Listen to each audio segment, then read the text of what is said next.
నమస్తే and welcome to hit TV. అయోధ్యలో రామమందిర ప్రారంభోత్సవం జరిగినప్పటి నుండి పర్యాటకుల తాకిడి విపరీతంగా పెరిగింది. లక్షలాది మంది భక్తులు అయోధ్యకి తరలివస్తున్నారు. ఫలితంగా నగరమంతా మిగతా వ్యాపారులు క్రమంగా పెరుగుతున్నారు. భారీ సంఖ్యలో పర్యాటకులు వస్తూ ఉండడంతో రకరకాల ఫుడ్ స్టాల్స్ వెలుస్తున్నాయి. వెజిటేరియన్ ఫుడ్ స్టాల్స్ పెద్ద ఎత్తున ఏర్పాటయ్యాయి. అయోధ్యని దర్శించేందుకు వచ్చిన వాళ్ళు ఇక్కడ అన్ని రకాల రుచుల్ని ఆస్వాదిస్తున్నారు. రామ మందిరానికి కిలోమీటర్ దూరంలోనే ఇవి ఏర్పాటయ్యాయి. మరి ఈ క్రమంలోనే KFC కూడా ఇక్కడ అవుట్లెట్ ఏర్పాటు చేసే యోచనలో ఉందట.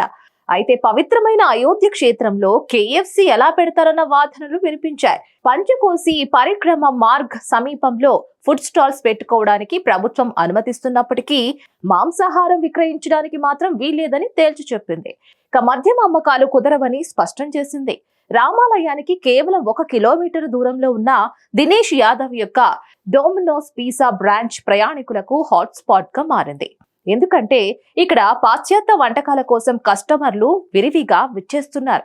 అందులో భాగంగానే అయోధ్యలో బడా ఫుడ్ చైన్ అవుట్లెట్స్ పెట్టుకోవడానికి పర్మిషన్ ఇచ్చింది. వాటిపై ఎలాంటి అభ్యంతరం లేదని తెలిపింది. కానీ కొన్ని కండిషన్స్ పాటించాలి. ఆ స్టాల్స్ లో మాంసాహారం, మద్యం విక్రయాలకు వీల్లేదని తెలిపింది. ఇక ప్రస్తుతానికి పరిక్రమ మార్గ్ కి వెలుపల KFC అవుట్లెట్స్ పెట్టారు. అయోధ్యలో లక్నో హైవేపై అందుబాటులోకి వచ్చాయి. నిజానికి అయోధ్యలోనే ఏర్పాటు చేయాలని KFC భావించినా ప్రభుత్వం అందుకు అంగీకరించలేదు. శాకాహారం మాత్రమే విక్రయిస్తే KFC కూడా స్టాల్ పెట్టుకోవచ్చునని అధికారులు స్పష్టం చేస్తున్నారు. అయితే దీనిపై KFC ఇంకా స్పందించలేదు. రామ మందిరానికి దగ్గరలో ఉంటేనే తమ మార్కెట్ బాగుంటుందని చాలా వరకు సంస్థలు భావిస్తున్నాయి. రామ మందిరానికి 8 కిలోమీటర్ల దూరంలో పిజ్జా హట్ ఏర్పాటైంది. ఇక్కడ మంచి డిమాండ్ ఉంటుందని స్థానికులు చెబుతున్నారు కూడా. రాములోని ప్రాణ ప్రతిష్ఠ 22న జరగగా జనవరి 23 నుంచి అయోధ్య రామాలయంలో భక్తుల దర్శనానికి అనుమతి ఇచ్చారు. ఇక దాంతో అయోధ్యకు భక్తులు భారీ సంఖ్యలో క్యూ కడుతున్నారు. తొలి వారంలోనే, అది కూడా మొదటి 6 రోజుల వ్యవధిలోనే అయోధ్య రామ మందిరాన్ని 18.75 లక్షల మంది యాత్రికులు సందర్శించారు. ఇక జన్మభూమిలో రామయ్య కొలువు తీరడంతో అయోధ్య నగరం ఆధ్యాత్మిక శోభను సంతరించుకుంది. రామ్లల్లా పవిత్రోత్సవం తరువాత దేశవ్యాప్తంగా పలు రాష్ట్రాలు, కేంద్ర పాలిత ప్రాంతాల నుంచి భక్తులు అయోధ్యకు భారీ సంఖ్యలో క్యూ కడుతున్నారు. అయోధ్య బాలరాముణ్ణి కనులారా చూసేందుకు, స్వామివారి సేవలో పాల్గొనేందుకు తండోపతండాలుగా తరలివస్తున్నారని అధికారులు తెలిపారు.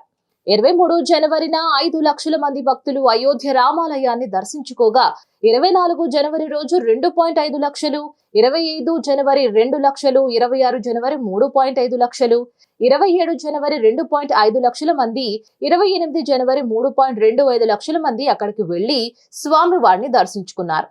అప్పటి నుంచి ఈ పర్యాటకుల తాకిడి పెరుగుతూనే ఉన్నట్లు ట్రస్ట్ నిర్వాహకులు వెల్లడించారు. దీనిపై మరిన్ని అప్డేట్స్ కోసం కీప్ వాచింగ్ హిట్ టీవీ.